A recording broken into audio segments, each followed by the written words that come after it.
Ya, apakah ini hanya akan merilis kejadian yang cukup fatal di wilayah Polres Timur, yaitu pembunuhan dengan cara dimutilasi. Dan begal. Langsung saja, kejadian ditemukan potongan tubuh korban pada hari Minggu sekira jam 10 pagi di tepian sungai di daerah Sungai Mancur oleh warga di sekitar TKP. Setelah potongan tubuh tersebut kita angkat, kita bawa ke rumah sakit. Kita masih belum tahu identitas korban. Tim Inavis melakukan olah TKP dan ambil jari, dan tidak lama ada keluarga korban yang datang ke Polres karena memang pada hari Sabtu keluarga tersebut melaporkan kehilangan anaknya. Setelah melakukan olah TKP, Inavis dan pencocokan identifikasi, ternyata betul korban bernama Fahman bin Saleh, laki-laki, umur 30 tahun, alamat Desa Ratu Ampaca, Kecamatan Tanah Sekalitas, Kabupaten Bogor. Berdasarkan dari ciri-ciri korban, tim Polres dengan Polsek Tanah Sekalitas bergerak menuju rumah korban, mengambil keterangan dari para saksi-saksi. Dari keterangan saksi-saksi yang ada, menunjuk pada satu nama atau satu terduga pelaku atas nama S atau Sok. Hari Selasa pagi tanggal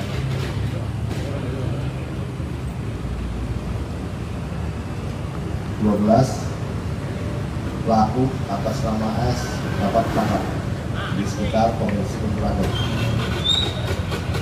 Setelah penangkapan pelaku, kami melakukan pemeriksaan dalam terhadap pelaku, dan kemarin pada tanggal 13 hari Rabu kami olah TKP untuk memastikan apakah betul yang disampaikan pelaku. Dari keterangan pelaku dan TKP ternyata betul. Jadi kronologisnya adalah rekan, pada hari Jumat tanggal 7 Juni di madrasah atau bekas madrasah di Dusun Ratu Ampaca telah terjadi tindak pidana pembunuhan dan pembegalan dengan cara pelaku menebas kepala korban dari belakang sebanyak 1 kali.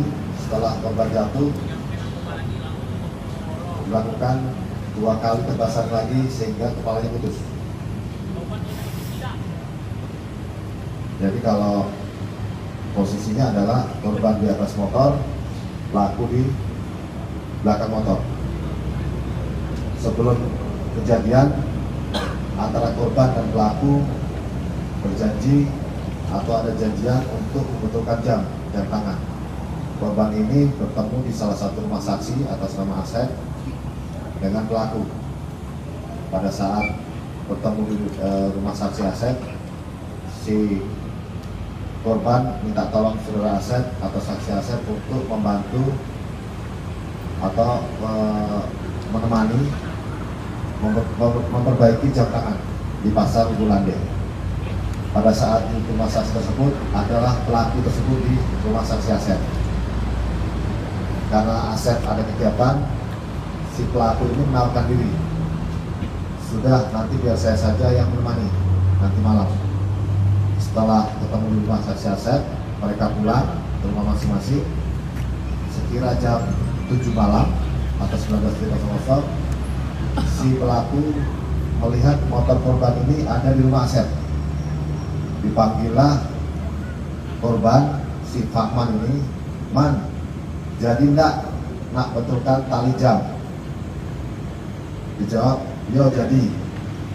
Akhirnya ketemulah mereka di simpang sebelum ada musola di dusun atau pembacaan.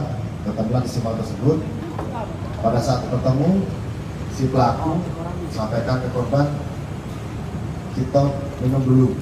Kakek setelah minum baru kita betulkan jam. Diiyakan sama si korban, antara pelaku dengan korban sama-sama ke daerah Simpang Somber, Beli Tua, di Simpang Somber sebanyak 20.000. Uang pelaku 10.000, dia minta kembali ke korban tambah 10.000. Setelah Beli Tua, mereka pulang dulu, kembali ke simpang tadi, terus menuju ke bawah. Di bawah itu ada bekas madrasah yang tidak digunakan. Disitulah mereka minum dari jam setengah 8 ke jam 8 sampai jam 9 malam.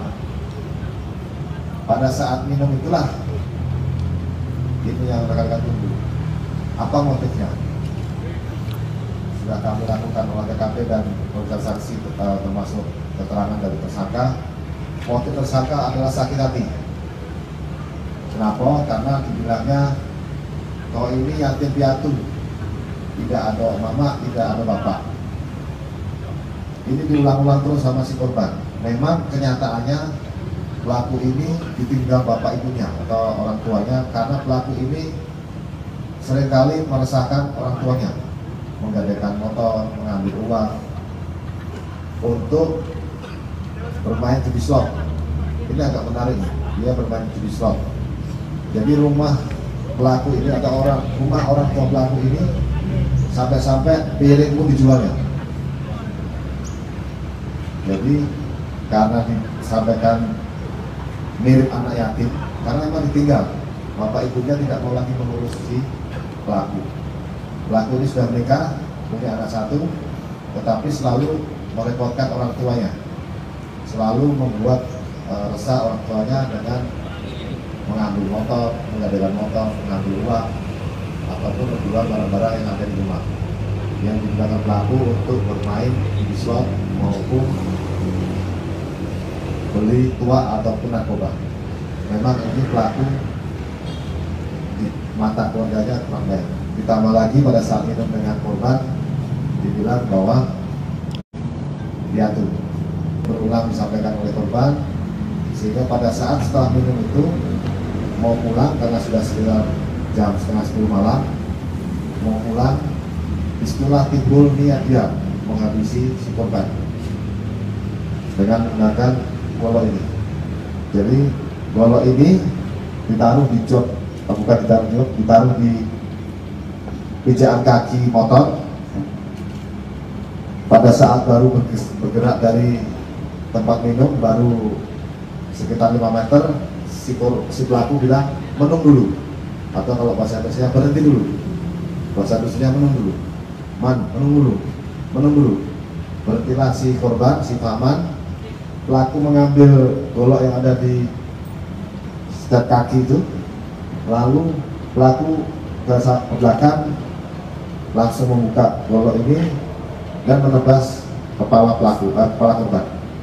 Korban jatuh ke samping kiri karena motor itu ditahan oleh pelaku sebelah kanannya. Akhirnya korban jatuh sebelah kiri. Setelah korban jatuh, pelaku mendatangi korban. Setelahnya ditebas 2 kali sampai kepalanya putus. Langsung putus di TKP.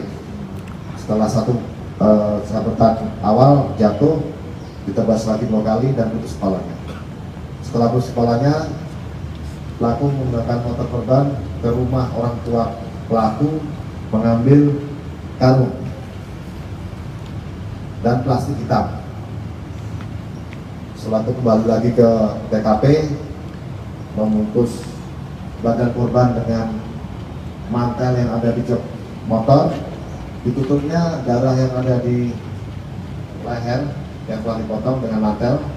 Setelah itu dimasukkanlah karung ini, ditutup. Jadi posisinya adalah badannya di dalam, kakinya di luar. Setelah itu kepala korban dimasukkan tas plastik warna hitam, 2 kepala korban, dan dimasukkan di sela-sela kaki, di antara kaki di dalam karung.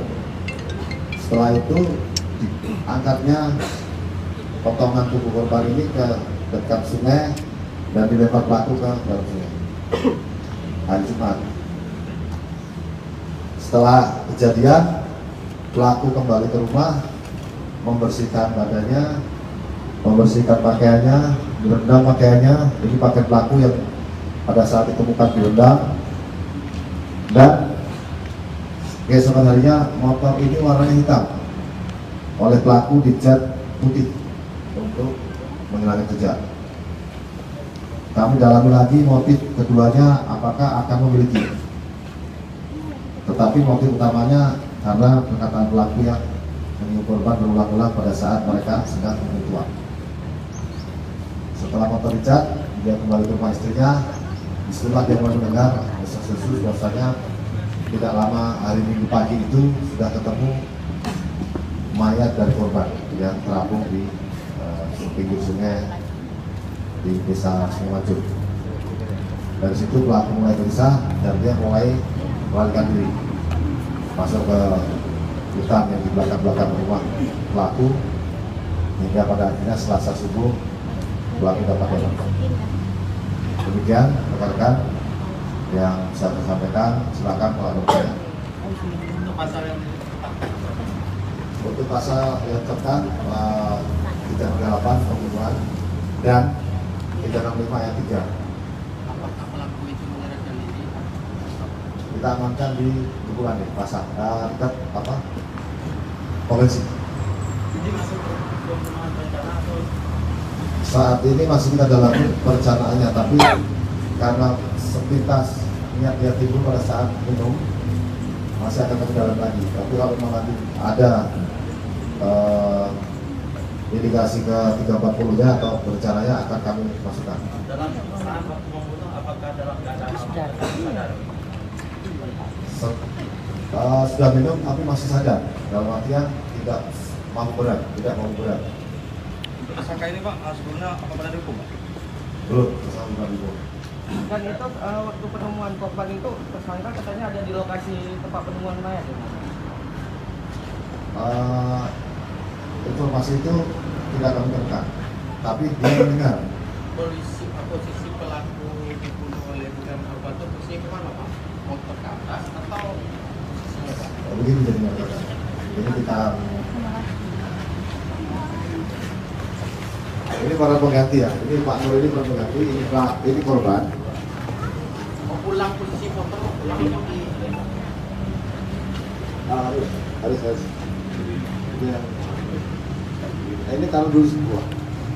Jadi pelaku ini menaruh di bawah, Alaris gocek. Ini pelaku, ini korban. Setelah minum dia baru berapa tidak jauh dari